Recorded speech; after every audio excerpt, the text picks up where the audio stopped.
music with my bro. Will it dig it? Yes or no? Here we go on with the show, the Hear Me Out Bro podcast. Hello, everybody. Welcome to episode 9 of the Hear Me Out Bro podcast. My name is Clark. I'd like to introduce my brother, Eric. Hey, everybody. We did it. Episode 9. Here we are. We're almost to double digits. We survived Metal Month. Yeah, we did. Didn't get concussed by headbanging. Didn't get our toes stepped on in the mosh pit. Did it. Nice. If you would like to listen along with the podcast, you can find our playlists by going to YouTube and searching for at HMOBP. If you'd like to give us feedback, you can email us at hearmeoutbropodcast@gmail.com. And we would love it if you listeners would spread the word, tell people on the social media, or if you're playing the songs off the playlist, if you want to drop a comment on that song and say, the Hear Me Out Bro podcast brought me here, like spread it organically, we would appreciate it. Doesn't cost you a thing, only takes you a couple seconds. We'd appreciate it. Yeah, that'd be awesome. This podcast's all about sharing the love of music and the love of these cool songs with other people. So if you want to share the sharing, share away. This episode's going to be a little bit different than the ones we've done so far. Yeah, we thought after Metal Month, we might slow things down a bit. Exactly. And we've talked about cover versions. We talked about it in the ska episode. We've done a few covers so far on the playlist. And so Eric thought it would be cool to do cover versions of one song.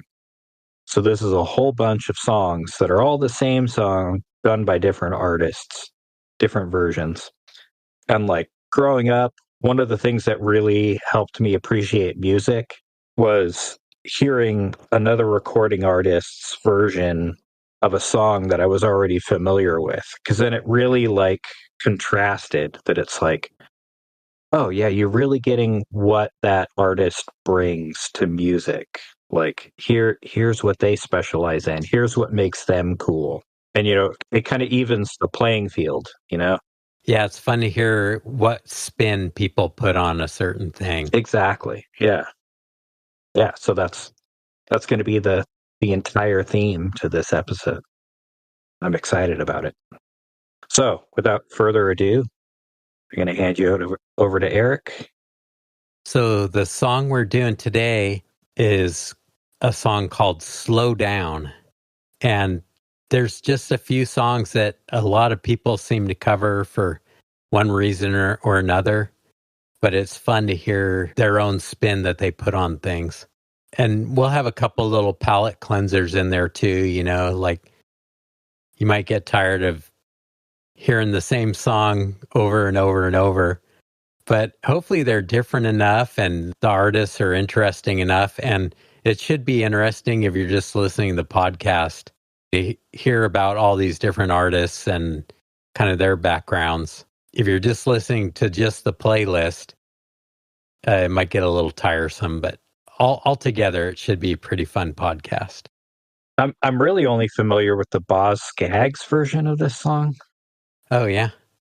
Oh, no, sorry. That's Dirty Lowdown, not Slow Down. Okay. Oh, there's a Selena Gomez song called Slow Down. So if you Google search Slow Down, you'll have to go to the second or third page or maybe the 10th page to get to some of these versions. So there's plenty of songs called Slow Down. But this particular version was originally recorded in 1958 and written and performed by Larry Williams. And so we'll give it a listen and then we'll talk about Larry Williams a little bit. Talk about the song and talk about Larry Williams. So this is the original version? Yeah, this is the original Larry Williams version from 1958. All righty.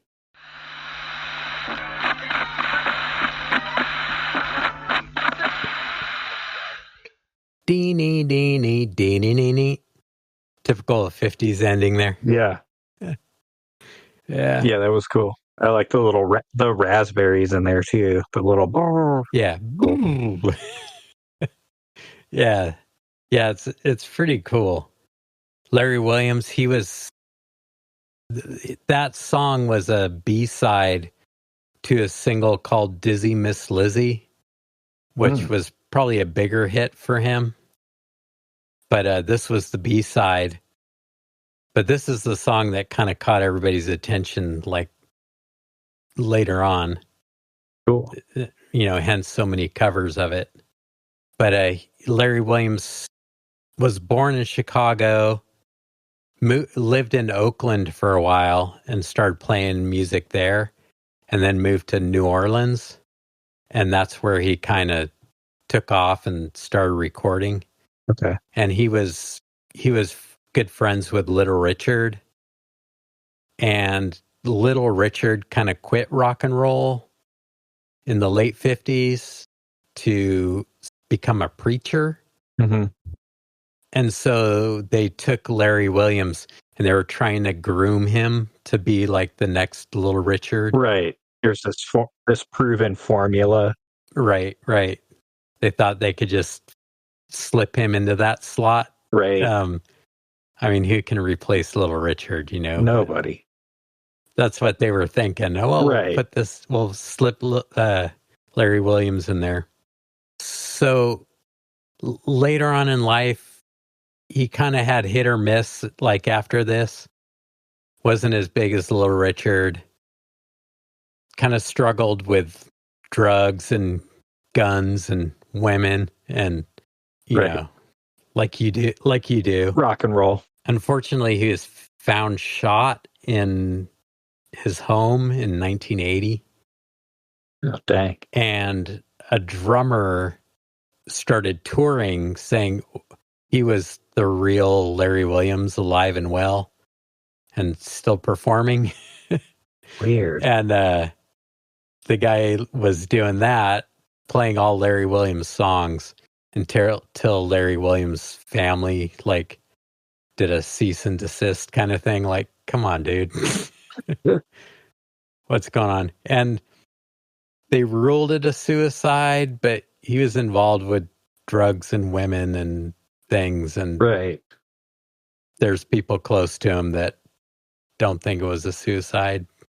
So Larry Williams, yeah, he's a good performer, and he did have a little slight comeback in the 60s that we'll revisit at the end of the show to wrap things up.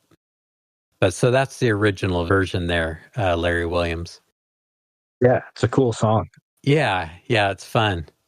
Good rock and roll tune. Yeah, so did you want to talk about how we're going to do this episode a little bit differently with the ratings?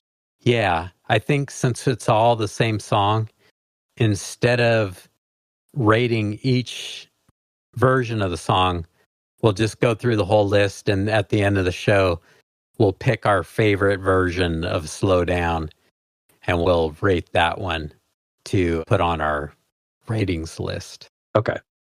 So, did you have anything else to add, or should we move on to the second version? Yeah, it struck me as like, classic rock and roll song, and like it had that kind of boogie woogie beat, and like, yeah, it was a fun song.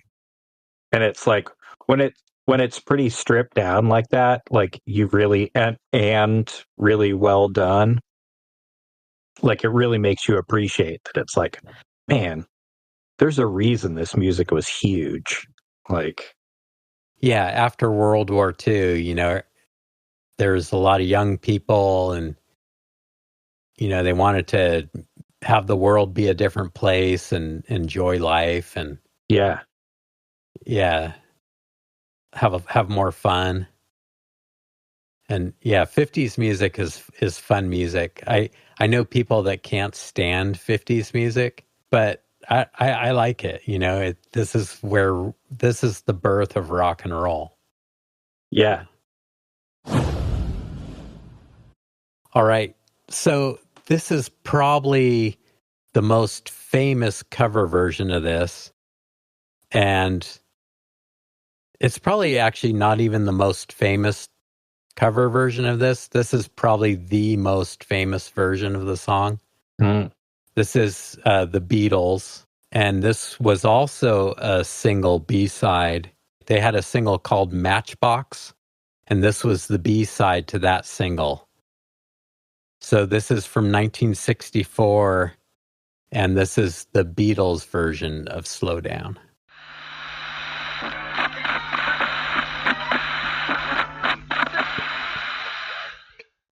So that's the Beatles version. John Lennon singing.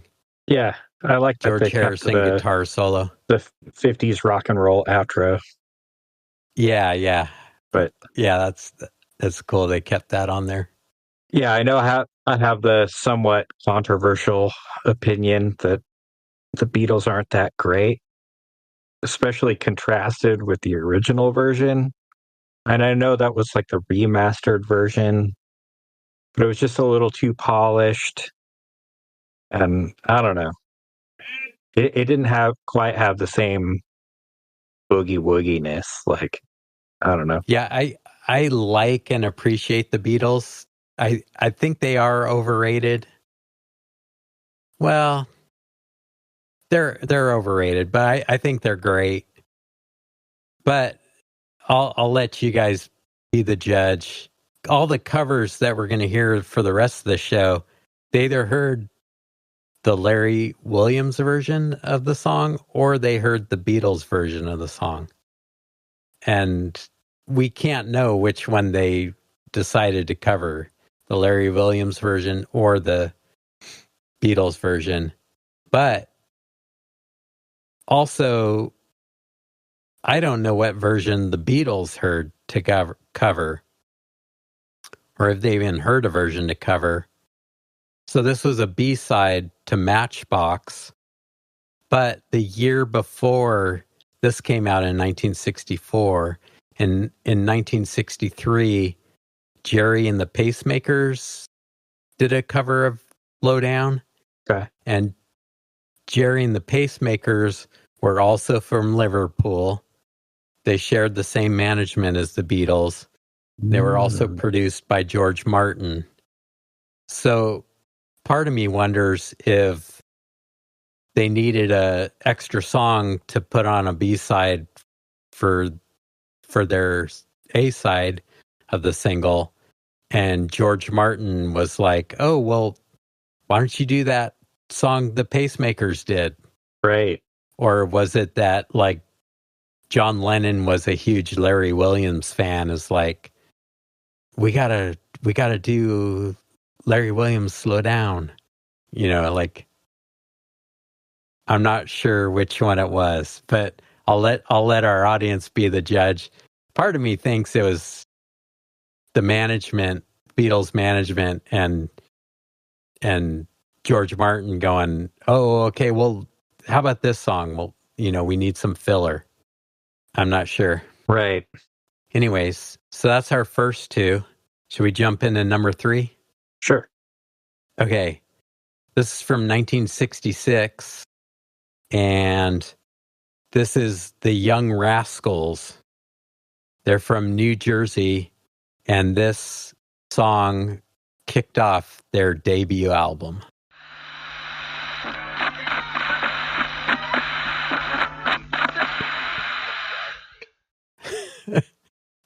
The Young Rascals. Yeah. Man, what a bunch of hooligans, man. Yeah. Yeah, that one's a little unfair. Like, usually try to not have like a video version, you know, just like the title card version of each song. Because sometimes it's really unfair to the other songs if there's the visual too. But that one was kind of worth it. That was hilarious. How they put sometimes parts I'll of put it in if I know you would like it. Fair. Like all the shenanigans and how they like incorporate like parts of the song into the little bit. Yeah. like singer gets hit by the slingshot and does that. Yep. Ow. Yeah, I thought you would like that one. Yeah. Yeah, the Young Rascals are a pretty great band. Like their first album was mostly cover songs. Okay. I think this album did have Good Love on it. Okay. But like their hits, like they started writing their own songs like the next couple albums. Cool. And like those are like that's when they really became a band. And I think they even lost the Young Rascals and just became the Rascals. Okay. But other than their goofy outfits and stuff to be like the Little Rascals or whatever they're trying to be, like they're a pretty good band. We'll probably cover them some more. I want to do like, how they always talk about the British invasion. Mm-hmm. There's the British invasion, the British invasion. I want to do like a British invasion, and then I also want to do an American invasion episode. So we'll probably hear some more Young Rascals on a future American invasion episode. Cool. Yeah, that song, like that version also like captured the energy. Yeah, it's rocked up just a hair. Of Larry's version. Like it like swings a little bit more or something. Yep. Yeah, like the Beatles version was just a little too stiff for me. Yeah, it kind of was a cover of the song. Mm-hmm. And there will be some more of those. But like the Young Rascals, like I think that's the first one where you really hear somebody putting their spin on it. Mm-hmm. All right. Well, we're going to jump from 1966 all the way to 1970. Okay. And this is going to be our first like rocked out version. All right. This is from 1970. This is Brian Hyland with his version of Slow Down.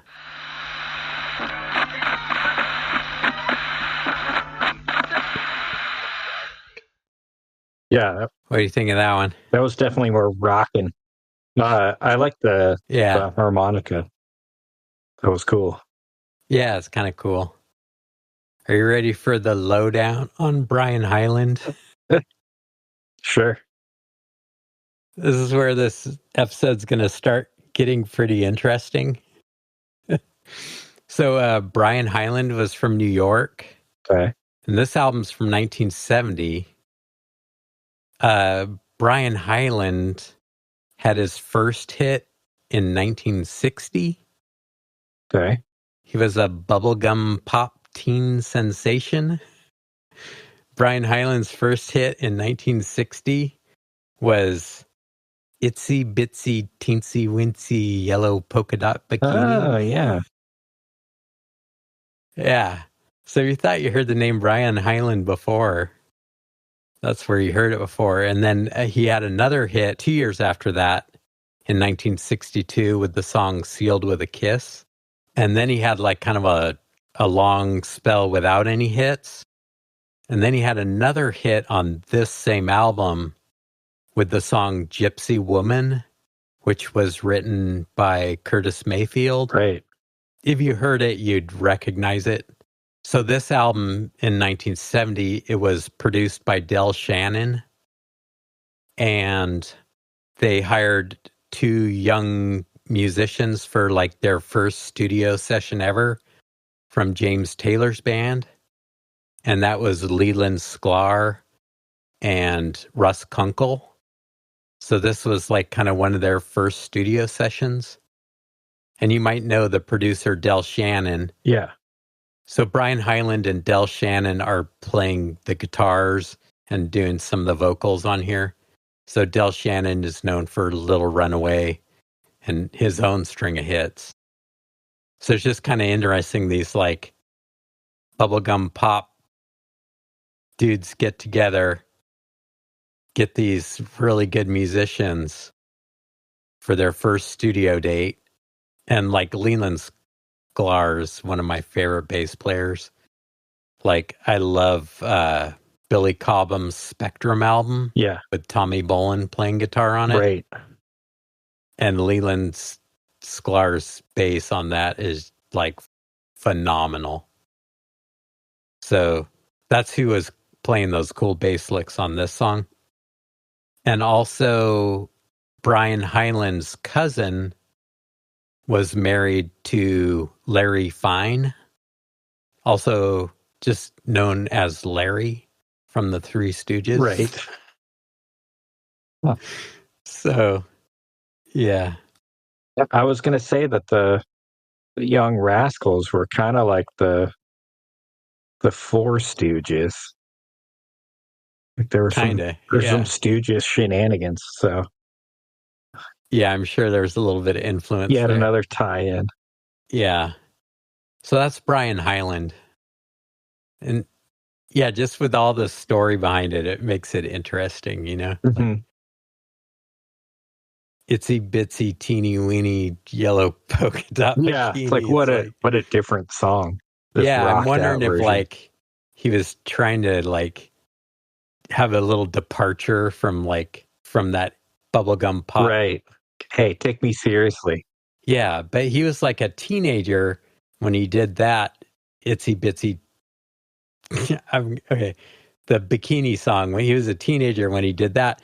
So in 1970, he was like only in his late 20s or something, like mid to late 20s. So he's not like an old dude by any means. Right. Like when this came out. But yeah, it's just kind of interesting. And it's cool that he got like another hit song with the Gypsy Woman off this album. That is cool. Like 8 years after his last like chart topper. Yeah. Anyways. Yeah, that was pretty good though. Yeah.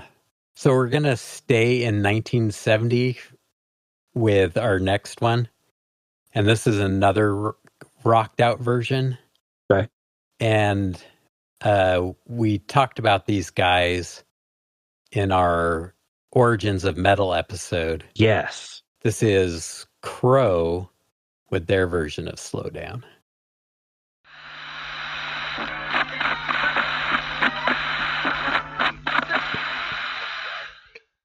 Oh man.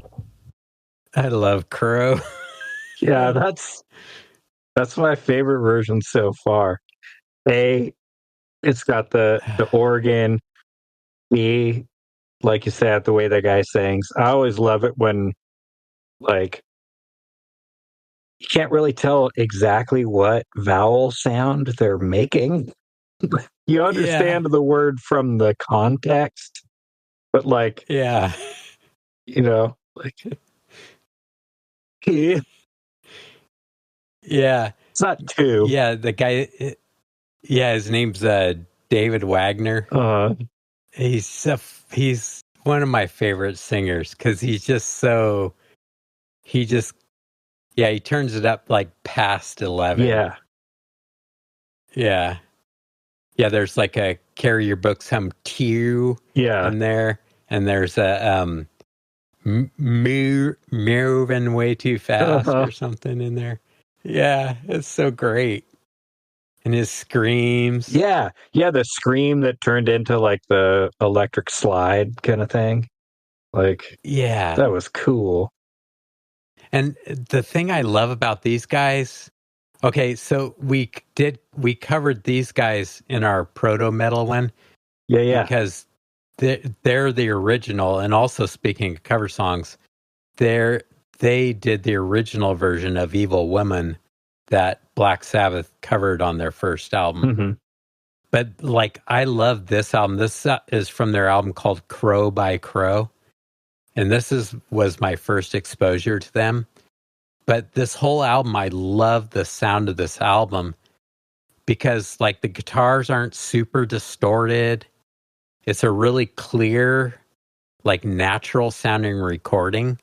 So you can just hear like what their intentions are with what they're playing. Right. There's not like a lot of slick production. It's just like good tones, good sounding instruments with good playing. And it just shows like how like solid and heavy something can be just with your like fingers and right. Like, you know, how you're playing it. not what you're playing or what you have the settings at. Right. Yeah, I was just thinking while we were listening to that like, man, I bet those guys would have been dynamite to see live. Like, can you Oh, imagine yeah. that? Like, they would have sounded just like that. Yeah.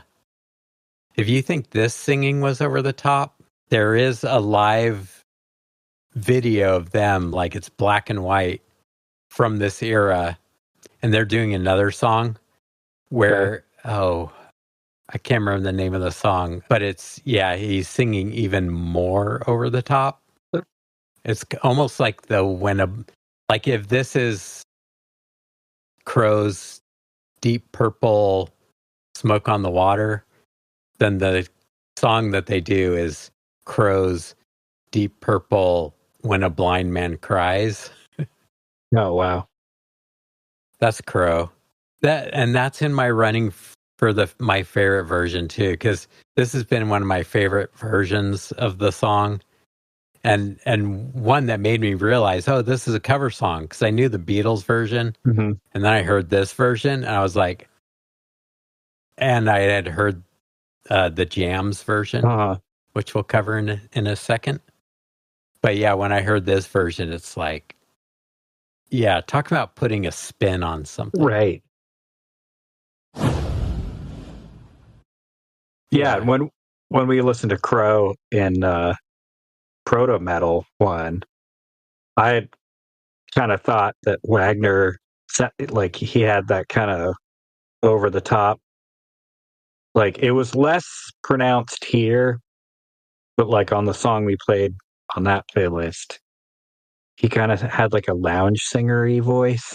Yeah, I always thought of him as like a cross between like a lounge singer and like John Fogerty from CCR. Yeah, I can see that. You know, and he kind of, it's like a sliding scale between those two kind of things. But sometimes he goes a little past, like in this song, he slid a little bit past where John Fogerty hangs out. And in Evil Woman, he was kind of in that loungy thing. Yeah. And we were talking about how it was like, this could be like a Tom Jones song, you know, with like the horns and stuff. Yeah. And so thanks for giving me that softball pitch, because our next song is Tom Jones' version of Slow Down that we can hear. Well, so excited to hear this. Does Dave Wagner really sound like Tom Jones singing Slow Down? Yep. So we get our answer in real time. This is Tom Jones and Jules Holland. This is from their 2004 album. Okay. So this is much later. This is their version of Slow Down.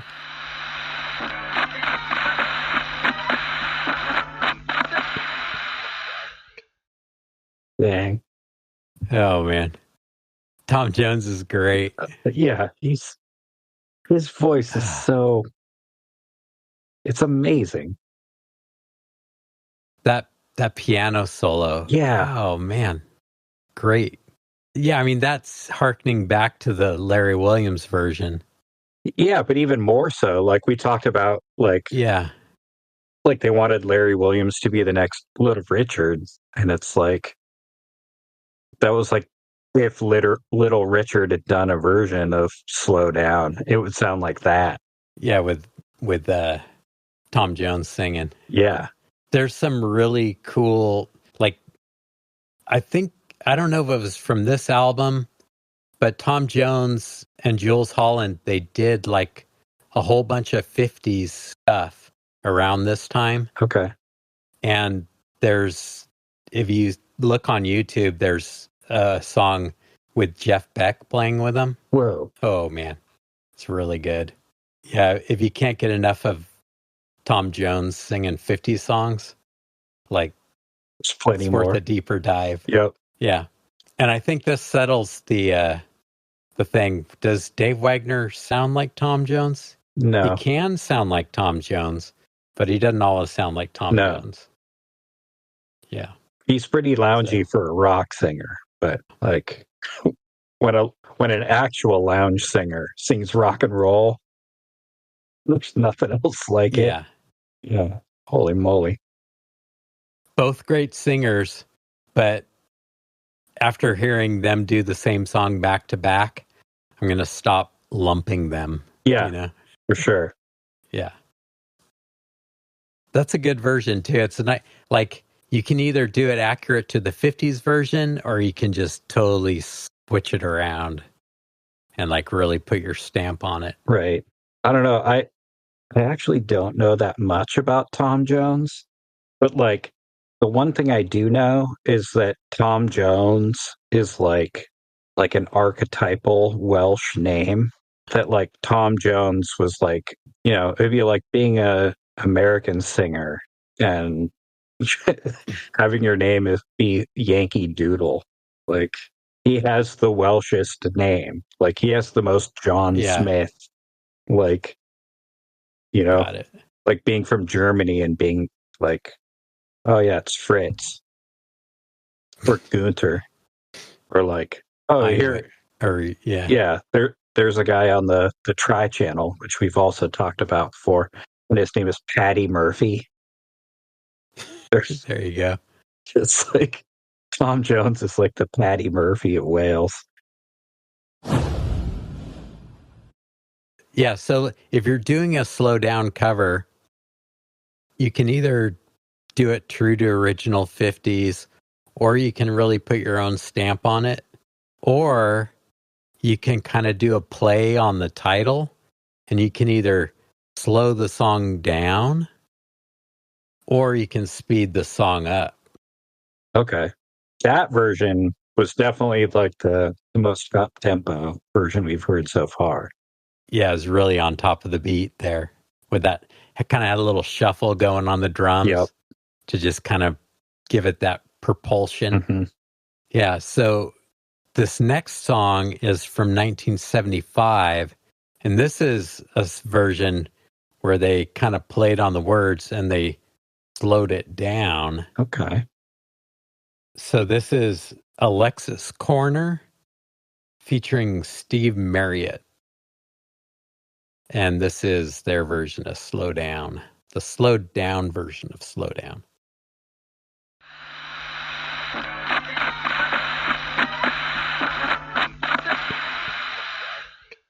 So that's Alexis Corner. Yeah, that was the bluesiest version so far. Yeah. Alexis Corner's interesting. Well, first, before we get to him, Steve Marriott is pretty great. That was a good guitar solo. Yeah. His vocals, man. I think we need to do a Small Faces/Faces episode. Right. Because they're like two of my favorite bands. Kind of the same band, but kind of not the same band. Right. Steve Marriott versus Rod Stewart. So Alexis Corner, he's not super well known. No, I'd never heard of him. He's kind of dubbed the father of British blues. Okay. So he started a thing in 1961 called Blues Incorporated. And he recorded from like 61 to 1966. And he's kind of known as the father of British blues, one of the founding fathers of British blues. Okay. So he had a lot of young people that played with him and kind of, went through the boot camp, sort of like with John Mayall and the Blues Breakers. Kind of a lot of people went through that band. Peter Green, Eric Clapton. Yeah, different people played with him and then went on and started their own bands. It's kind of the same thing with Alexis Corner. In fact, John Mayall played with Alexis Corner before he went on to do his own thing, that same style with John Mayall's Blues Breakers. But some of the people that played with him, like early on before they started their own bands, were Charlie Watts, Jack Bruce, Ginger Baker, Mick Jagger, Keith Richards, Brian Jones, Rod Stewart, Jimmy Page, and John Mayall. I'm not familiar with any of those names. You've never heard of those guys? No. Maybe if you were into blues, you might know who they were. I'm kidding, of course. It's like a who's who of British blues. Yeah, apparently the story goes that Alexis Corner's house was like the cool place to like hang out at whatever hour. Okay. And so like all the young Rolling Stones would hang out there. And the way to get in like after hours was to climb in through his kitchen window. And so the story goes that one night all the Rolling Stones younglings climbed in through Alexis Corner's kitchen window and like went in, and Muddy Waters and his band were all there, like sleeping on the couches and stuff. And the Rolling Stones name comes from a Muddy Waters song. Right. So it just kind of, puts a nice little bow on this guy's being able to have that claim of being one of the founding fathers of Right. British blues. Pretty cool. Yeah, I like what Steve Marriott does to the song, and it's cool that they slowed it down. Like, this isn't going to be my favorite version of the song, but it illustrates like one extreme of like the play on words to like actually slow the song down. Right. So here's like another way to do that. If you're going to do the play on the title, is to speed things up. This is from the Swiss band Toad.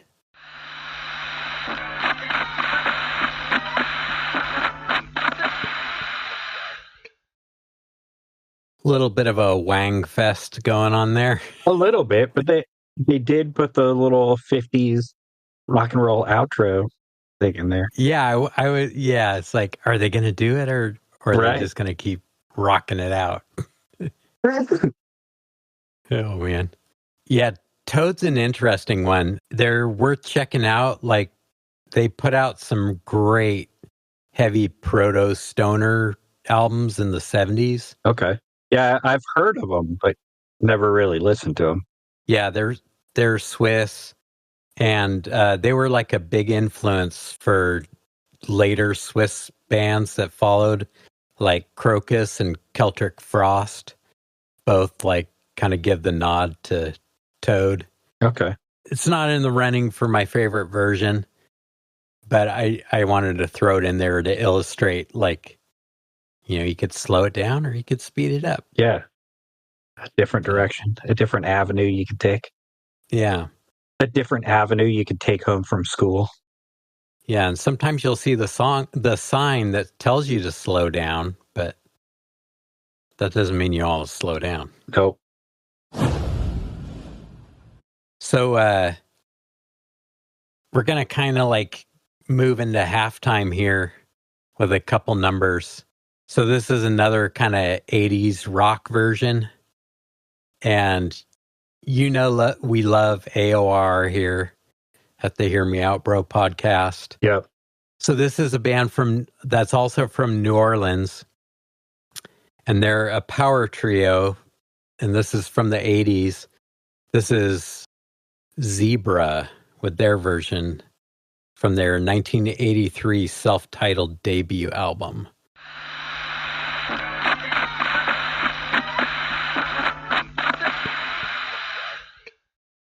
Well, that was the cheesiest version so far. Yeah, they were really kind of hamming it up there. A little bit. They threw in a little bit of blue suede shoes in there. Mm-hmm. I think they kind of did that as like a nod to their New Orleans heritage. Right. And yeah, it's kind of a rocked up version of it. Yeah, Zebra is an interesting band. Like, you probably never heard them unless you're like around at the time. Right. Like, even back then, they were kind of one like the lesser known bands. I also put them on here so we could do back-to-back Zebra songs. Okay. Because we've listened to the same song over and over and over. Yeah, you mentioned some palate cleansers. Yeah, and we love our AOR here. And before we shift into like the punk rock and rockabilly type versions, of Slow Down, I thought we would just kind of like close out the rock chapter with a good solid AOR palette cleanser. This is from the same album, their self-titled debut album. This is the song Tell Me What You Want.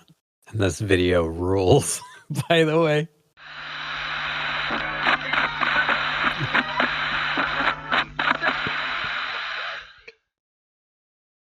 Holy moly.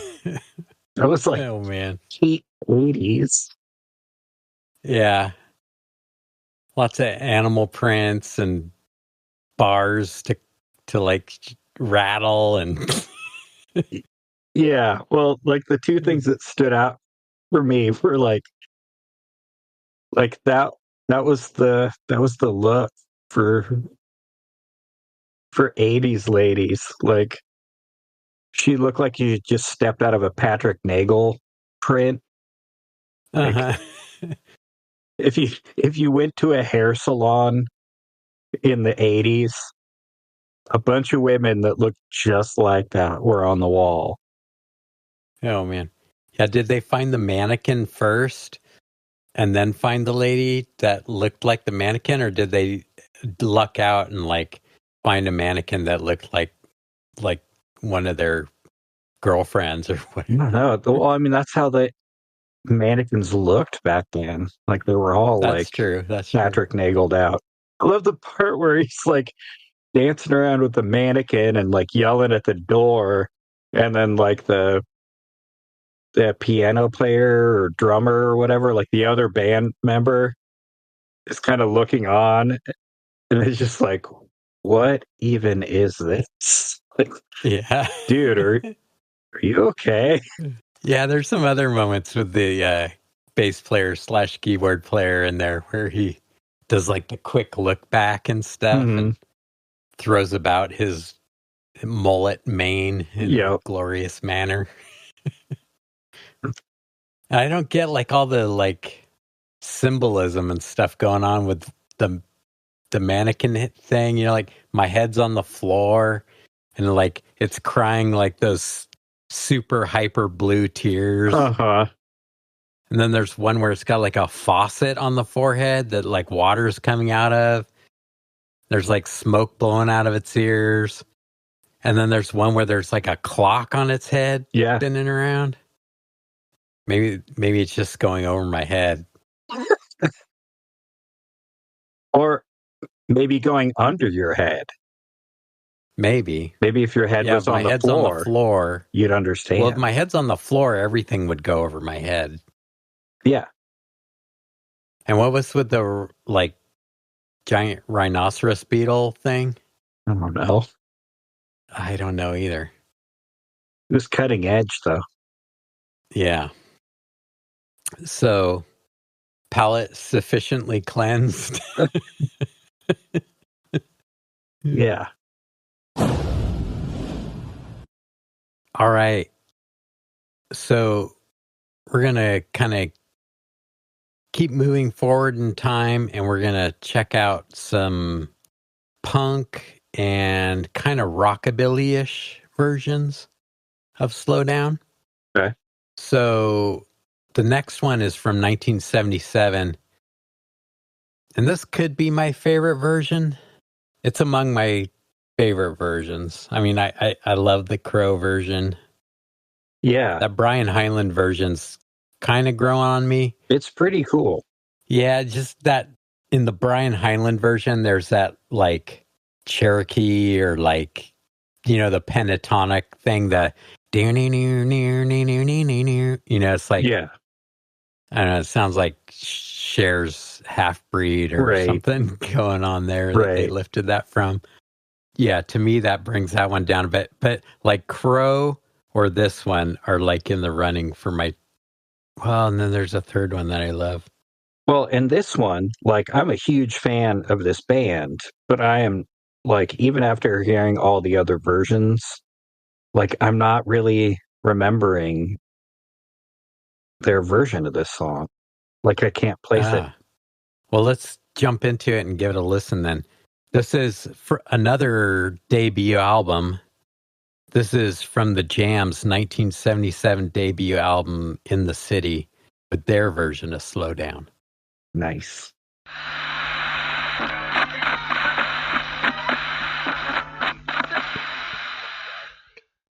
Yeah, of course. Now I remember. Yeah, the Jam are so great. Yeah, but I think the problem is that it's like, at least for me, once I start listening to the Jam, it's like I will only listen to the Jam for like 2 weeks. Yeah. And it's like, I'll remember Little Boy Soldiers and Eating Rifles and Bitterest Pill and David Watts. And like, David Watts, also another cover. So it's like this one gets forgotten just because like so many of their other songs are just like iconic. Yeah. On their first album, I mean, the whole album is great. Yeah. It's one of those albums you just listen. You don't just pick a song out. You just like listen to the whole thing. Yeah. Yeah, these guys were a big deal in our house. I think this might have been one of the albums. Like our father was really into doing the Scottish games. And at one point he went to Scotland to compete in the Highland Games over there. Uh-huh. And brought our older sister with him and my mother. And I think this might be one of the albums she came home with. Probably. From that trip. Yeah, because you couldn't really pick up Jam albums here unless it was some import record store or something.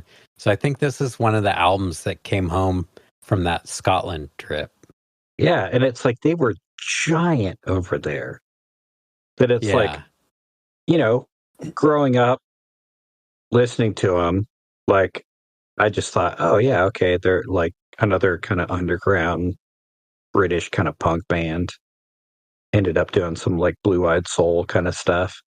We'll get to a little Northern Soul to cap things off.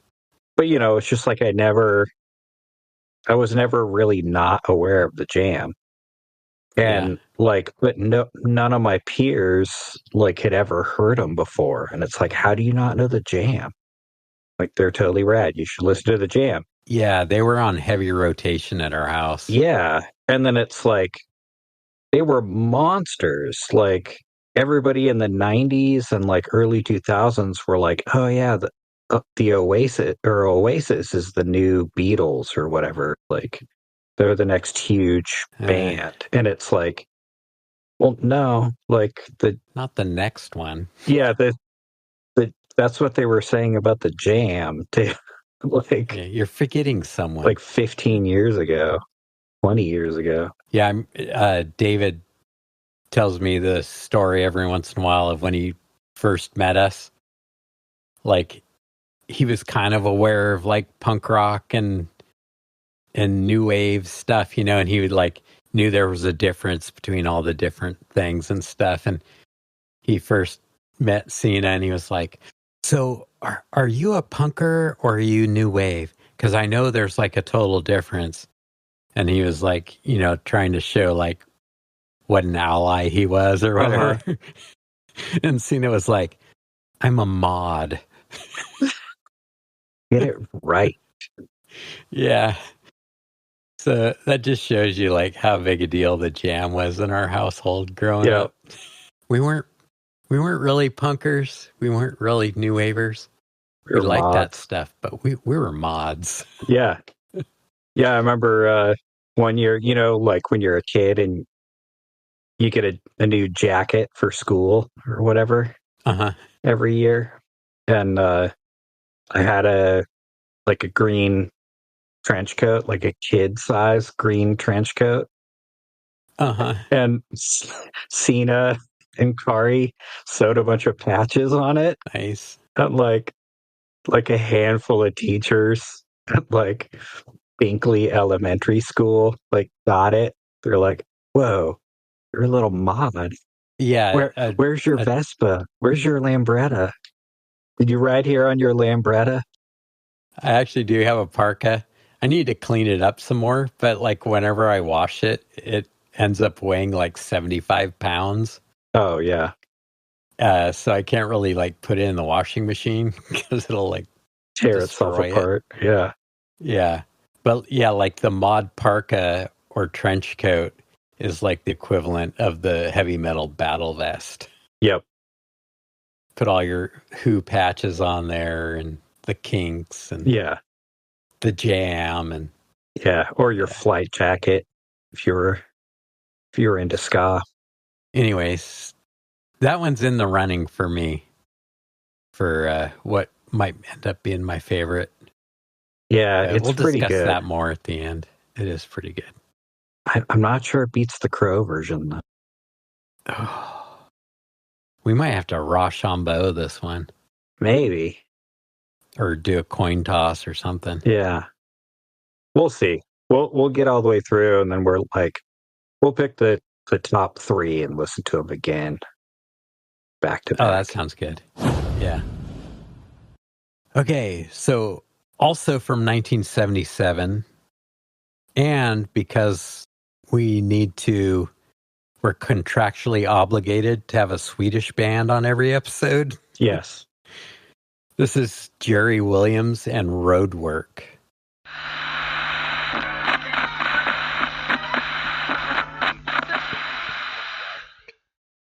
That was pretty good.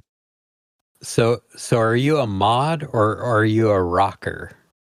It depends. When I hear that version, kind of a rocker. Yeah, we might have to pause this, and I might need to do some quick research. But hearing that version, I think that Dutch band Normal might do a version of this. And speaking of Dutch bands, there's also a Golden Earring version of this song. Oh, yeah. It's not on our list, but yeah, there's a bunch of other versions. I just picked the most like kind of interesting ones. Oh man, Golden Earring rules. If you talk to Lemmy, he would tell you that he's just like a rocker. Yeah. You know? And that's what this song kind of makes me think of. It's just like we heard the mod version of it, and now we've heard the rocker version of it, both put out in the same year. Right. Like I always thought like I'm fixing up this old Triumph hardtail and I always wondered, would it be weird if I wore my parka while riding a Triumph bobber? No, you might have to beat yourself up. Just stay away from seaside towns, and you should be okay. That's fair. Well, but I want to ride my motorcycle by the seaside. Well, get ready for a self-inflicted ass whooping then. Yeah, I think my answer going forward, if when no one ever asks me whether I'm a mod or a rocker. Okay, here we go, Eric. Yeah, right now, answer the question: are you a mod or are you a rocker? I'm a mocker. I'm a rod. A rod or a mocker? Yeah, I don't know. I like it all. Yeah. Yeah, we don't have a dog in this fight. There's some good Swedish, like kind of rockabilly stuff, though. Oh, yeah. Those guys do it better than the original people did it. And like still, like, oh yeah, full on like greasers and denim. They have the cars. Yeah, like full on Stray Cats kind of dude. Yeah. Yeah. In Sweden. Big time. Right now. Yeah. So what do you think of the Jerry Williams and Roadwork version? That was pretty good. I like the rocker version. It's a little too straightforward to like jump up into my crop of favorites. Yeah. But I like it. But it's a solid second tier for sure. Yeah, it needed to be on the list. Also, so we could fill out having a Swedish band on this episode. Right. Well, yeah, it's our obligation.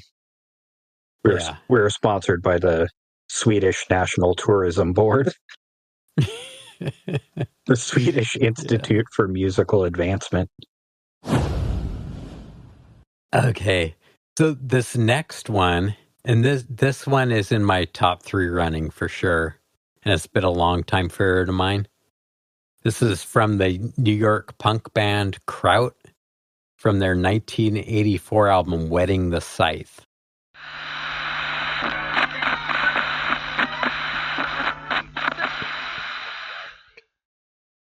Nice. It's good punk rock length too. Yeah. Minute 50. Yeah, nice, concise, tight, heavy version. Mm-hmm. Yeah, what do you think of that one? That was pretty cool. Guy's got a good East Coast punk rock voice. Not going to be in your top tier. No. But it was good. Are you ready for a little guitar trivia segment? Sure.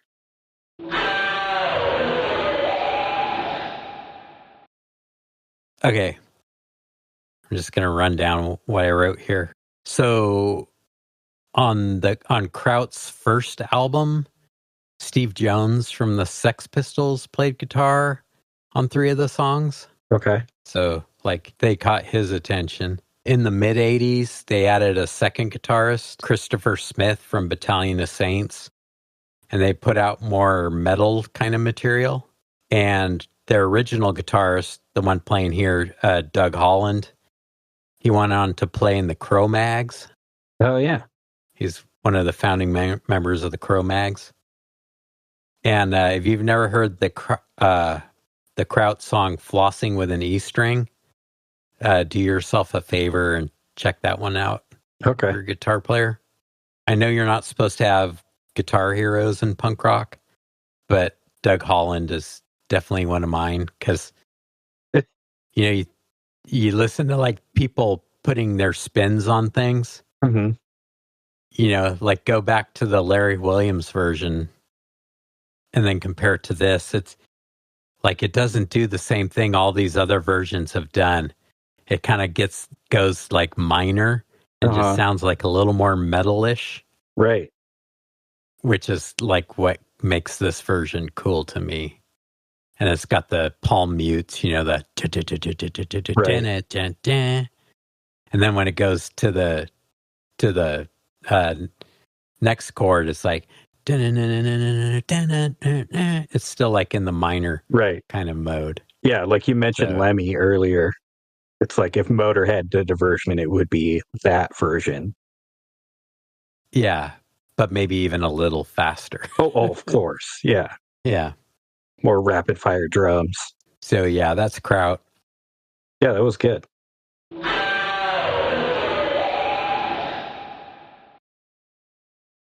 All right.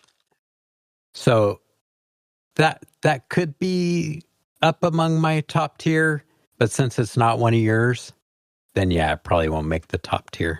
We'll see what all we agree on. Okay. So yeah, you'd mentioned the Netherlands. So bringing it back to the 50s, here's a straight up rockabilly version from the band Mischief.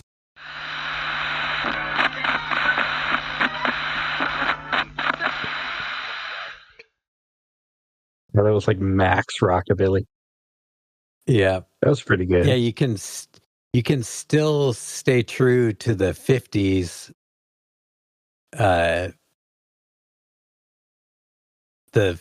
50s ethos, but still put your own spin on it. Mm-hmm. I mean, that might sound even more 50s than the Larry Williams version from the 50s.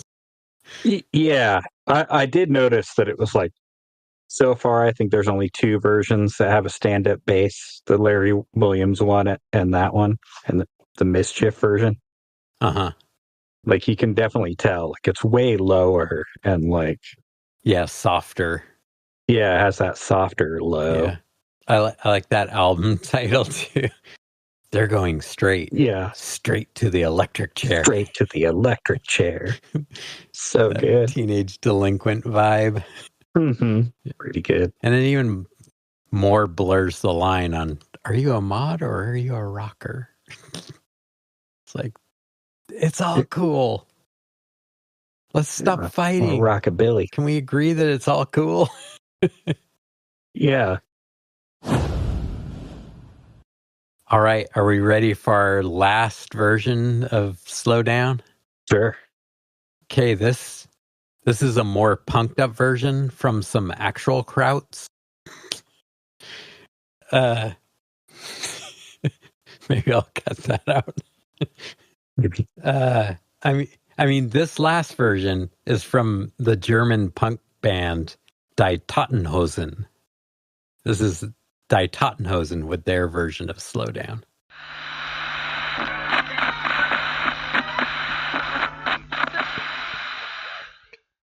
Die Tottenhosen. It had some cheese to it. Yeah, Like, musically, it was fun. good. But yeah, that drummer is slamming. I know. That guy is good. I like the guitar solo too. It had like its own little theme to it, Mm-hmm. and it really like went well with the song, I thought. Yeah, it was just the setting for the video kind of. Well, I think they were trying to match it with old footage and trying to make it look like they were playing for like all these like. Well, yeah, Yeah, exactly. yeah, and the announcer at the beginning and stuff. Yeah. Yeah, Die Tottenhosen is slang. It means like boring or like nothing's happening. Oh, nice. That was our last one. Well, not our last song, but our last Slow Down. Right. What are you thinking? Do you got any front runners? Yeah, I think the Jam is definitely up there. Crow is definitely up there. I don't know. Yeah, I'll listen to the Kraut one again. Maybe even the Young Rascals one again. They're all pretty cool in their own way.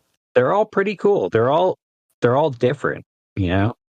Yeah, I love the Young Rascals, but you know, we'll cover them somewhere else. But for me, for Slow Down, for me it's between the Jam and Crow for my favorite. Yeah, me too.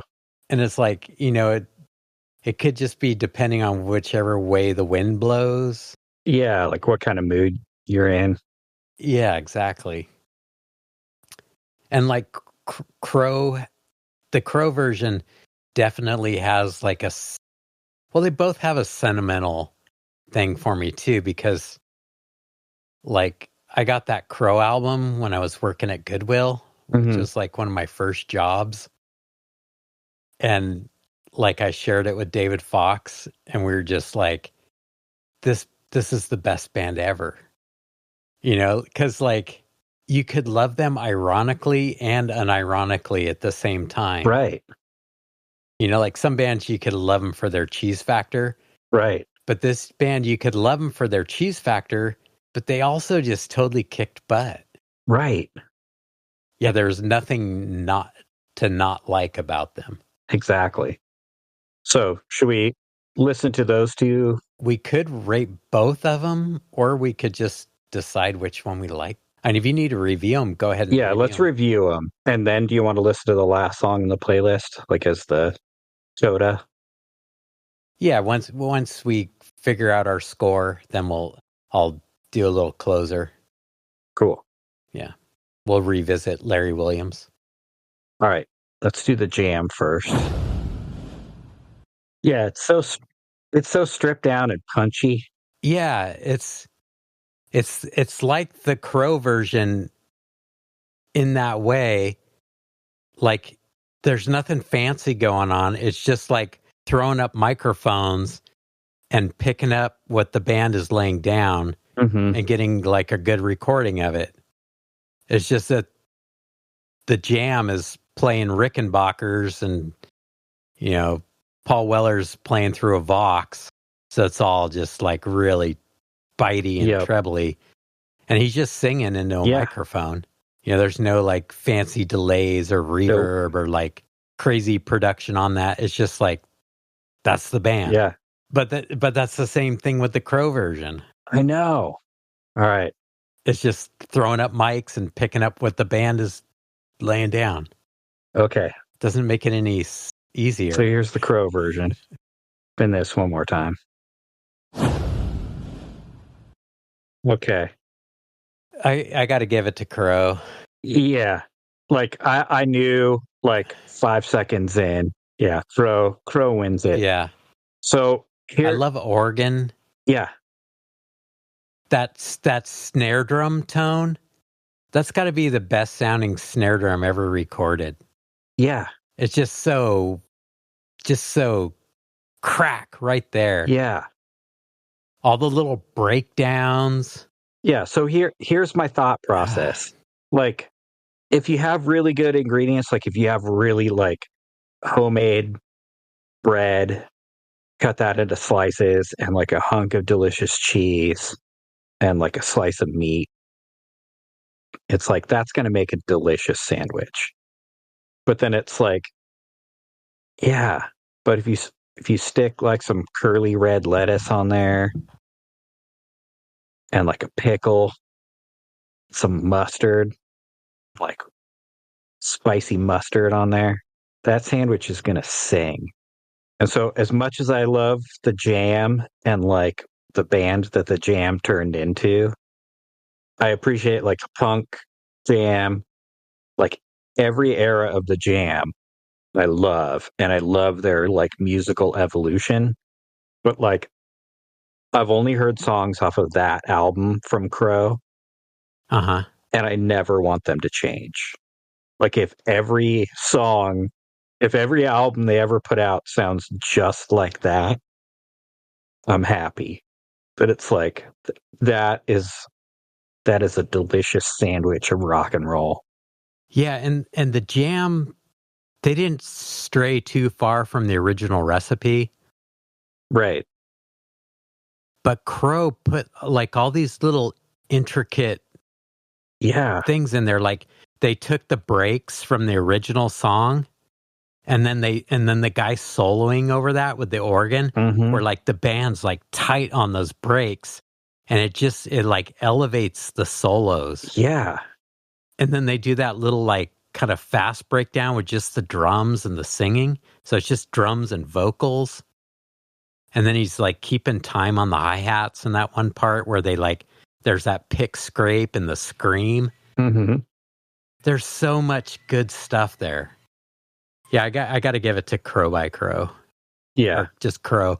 We always called him Crow by Crow because I didn't know Crow was the name of the band. Right. Originally, I thought the band was Crow by Crow. Right. So I still call him Jeff Crow Beck, by Crow. Blow by Blow. You thought it was like, Crow by Crow. You didn't realize that it was Crow. The album Crow. Right. By the band Crow. You didn't realize it was a sentence. Right. Look up the album cover really quick. I want you to see the back of the album cover and like see how like gritty these guys are. Well, I could tell by that illustration too. Like, well, but you got to see the actual pictures. Go see the guys. Because I mean, you know, if the Crows are wearing bell bottoms, yeah. Well, that was their greatest hits album cover, like the actual Crow by Crow album. Yeah, all I'm seeing is the illustration from the front. So Crow is singer David Wagner, guitarist Dick Wiegand, bassist Larry Wiegand. So the guitar player and bass player were brothers. Okay. And the keyboardist's name was Kink Middlemist. Whoa. And the drummer is Harry Nels. And then eventually replaced by Denny Craswell on drums. Yeah, this is some pretty tough customers. They're from Minnesota. Mm-hmm. I mean, in the same way that, there's so many parallels here. In the same way that the Jam was kind of blue collar, these guys were like 70s blue collar American. I was just getting lost in a Google image search of dudes in denim bell bottoms. Yeah, they're just so like pimply faced 70s bell bottom wearing teenager looking kids, you know, mm-hmm. and just playing amazing music. Yeah, my other thought process was like getting back to the mods versus rockers beating each other up. Like, what's the Who concept? Oh, quadrophenia. Duh. Oh, quadrophenia. Yeah. Putting myself in a quadrophenia mod set. Like, okay, what if the guys from Crow and the guys from the Jam got in a fight? The Cockney Oh, punk man. rockers versus Crow. And it's like, yeah, just based on what I'm hearing, like, I think the Jam wouldn't even made it to Crow. Like, I think Oh, so we're having the mod versus rocker, like, battle royale royale right here. And I think Crow would still be on stage and Crow's girlfriends would beat up the Jam. here. Yeah, I think you're right. And plus there's 5 of them in Crow. Yeah, versus 3. So it's unfair to begin with. 5 on 3. But then also you got the pair of brothers in there on guitar and bass. Yeah. And like, I know it would happen like if you and me were together and like somebody tried to fight us. Oh yeah. Like Unstoppable. I would fight a little extra harder just like for the blood thing. Yeah, know? me too. Yeah, I think Crow's got this whole thing wrapped up. Yeah. Hands down. No disrespect to the Jam at all. They win musically. They win with the sandwich metaphor. They win with the quadrophenia metaphor. Like, yeah. I think it's 3 for 3. Yeah, I was thinking I would give them just like a solid 95 for their version of Slow Down. Because we've heard some good versions, and this one just like the cream rose to the top. Right, but so I'm gonna give them a 95. Here's the thing: I know we're already pretty stacked. Yeah, like you had the infographic of our top like 15 a couple weeks ago. I know we're already pretty stacked, but think about it: how can you make that version better? I'm going 98. The only way that song could be better is if you got to time travel back to 1970 and be sitting in the room while they recorded it. Right. And it probably wouldn't sound much different than what you hear on the record. It would sound exactly like that. But it's like, that's my failing, that I don't live in a time where there's time travel. Yeah. That's not Crow's fault. That's not the producer's fault. Yeah, and it's like, bands evolve. Like, bands now have more distortion on their guitars. Mm-hmm. And, they'll be heavier. Like, things have refined to, like, kind of a state of conformity. Mm-hmm. But, like, I wish more bands would go back to sounding like this. Right. Because what is a song really, unless you could play it, like, semi-clean and stripped down like this? Yeah. And there's like the whole like Scandinavian like black metal vibe that like that band Witchcraft kind of goes for, like the lo-fi. Yeah. Like, oh yeah, we're gonna like kind of retro. Yeah, we're gonna like buy all the oldest equipment, and if it's kind of messed up, we won't fix it, and like we're just gonna record it retro analog. And it's like, that sounds really cool, but it's like, what if you just, plug your guitar into an amp and put a microphone in front of it?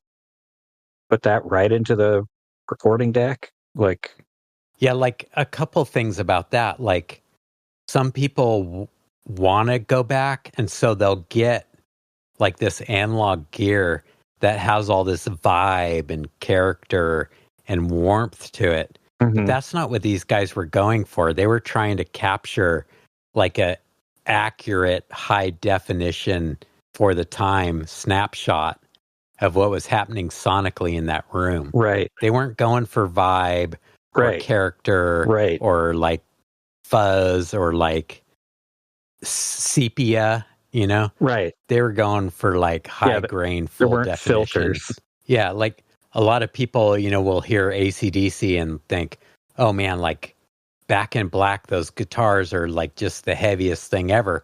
But if you go back and listen to AC/DC, those guitars are really pretty clean. Yeah. They're not super distorted like what your memory thinks they sound like. You listen to those, they're not high gain metal. No. They're pretty clean, just impactful. Yep. Yeah, Crow by Crow. I'm glad they won. Yeah. I wasn't sure if they would because there's so much good stuff on here, but I'm glad they did because they deserve it. And more people deserve to hear Crow by Crow. I keep saying Crow by Crow. Yeah, more people deserve to hear Crow. They were a favorite of mine when I was a teenager, and they still deliver the goods. Yeah. Yeah, and it's like, I was a little kid when you were listening to them. Like, I didn't really get into music, and you didn't really have an influence on my musical taste until you sat me down and was like, this is a band called Rush, a song called Free Will. I was like, what? So I think you were like having a bad day or something. And you felt like people were bossing you around. probably. I just wanted I wanted to like awaken the like little libertarian inside of you that like you have agency to like choose what your destiny is going to be. Uh-huh. No matter what the man tries to do to get you down. Yeah. Oh, man. But yeah, so it's like, you listened to these guys as a teenager. I didn't listen to these guys until you started putting them on playlists for this podcast. So it's like, I don't have the nostalgia for them that you do. But it's like, I see, like, I have like a secondhand, well, not even a secondhand nostalgia, but it's just like, I see why you thought these guys were good. Like, yeah. because they're fantastic. Yeah, because I didn't really like pick up on these guys until I moved to Petaluma, like just right out of high school. Okay. I found this album like right away. Oh, okay. So this was later than I thought then. Okay. Yeah. Yeah, it's like when I got out of high school and started working for Goodwill in Petaluma. Okay. Came across this album and I was like, what is this? Yeah, I think I had moved on from Rush to In Excess at this point, probably. Oh, yeah. Probably, yeah. Okay, so we found our winner. So are you ready for the postscript? Sure. So as a postscript, I just want to say he had a hard life, but rest in peace, Larry Williams. Yeah. He wrote a cool song. He was a cool artist. He had his time there in the 50s and, people caught wind of this song. But he kind of had it rough after that for a while. But there was a little window in the late 60s where he teamed up with like another favorite artist of mine, Okay. Johnny Guitar Watson. And they laid down this underground Northern Soul classic that we're going to close out the show with.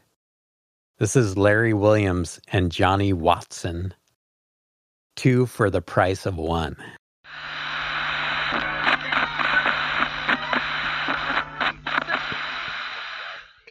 Okay, let me get a little proximity effect here. Get in close on the mic.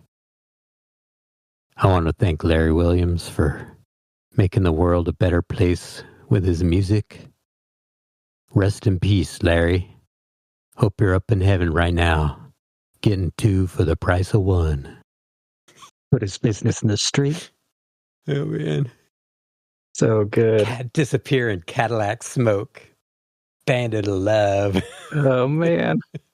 I love on that album cover how they're like standing up on the hood of Cadillacs with like ropes, Yeah. like riding these Cadillac hoods, Cadillac Eldorados off into the sunset. Yeah. It's like I could hear the announcer. Like, have you ever seen those, like, new for 1967, the Cadillac Eldorado? And it's like there's waves crashing around it. Timeless. Yeah, the one Jay Leno always does is, suddenly it's 1967. It's Oh, man. All right. Well, hope everybody enjoyed that episode. I did. Yeah, that was a fun one. So, trying to think, what are we going to What do we got up next? Oh, yeah. That could be it. I was going to say, I'm going to try to resist listening to the Jam, and therefore only listen to the Jam until the next episode. And I was like, I'm definitely going to start listening to more Crow. But I was like, oh, yeah, I have to listen to Normal to try and figure out, because they do that little, I don't know, I'm not musically inclined. So, like, is it a melody? Is it a riff? Is it what is it? The little boogie woogie kind of loop from this song. Yeah, I guess just a riff. Yeah, or just like that arrangement. And a riff can be a melody, and a melody can be a riff. Well, like the... Oh, this one? But yeah, whatever that is. Well, yeah, it's almost like get ready, because here I come. Get ready, because, But like, what's the term for that?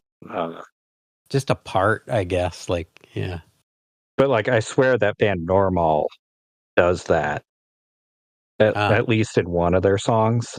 So I don't know if they do a cover of this. I looked through all their songs and I couldn't find something that translated. Not that I'm fluent in Dutch Low Saxon, but I know enough of it. So I'm going to have to really going to have to knuckle down and take one for the team and listen to Normal's entire catalog to try and figure out. And I can add it into this playlist, and we can have it as like a little footnote in the next episode. But I know I'm super into that band, and I've tried to get you to listen to them. What if we did Normal next week? Oh, that'd be good. Yeah. Yeah, you can do Normal next week. You'll do the Mugs after. Do the Mugs after that, and then we'll close out October with our spooky Halloween music episode. Yeah. I have some good ones picked out for that one already. Nice. I have one or two, yeah. Yeah. Cool. All right. So you'll do a convincer episode of Normal next week? Yeah. Cool.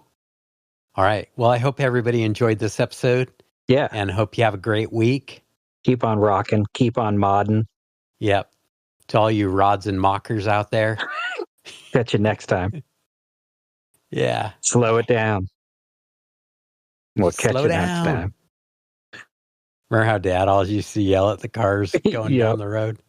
Slow down! Checking out music with my bro. Willing to dig it, yes or no? Here we go on with the show, the Hell Bro Podcast.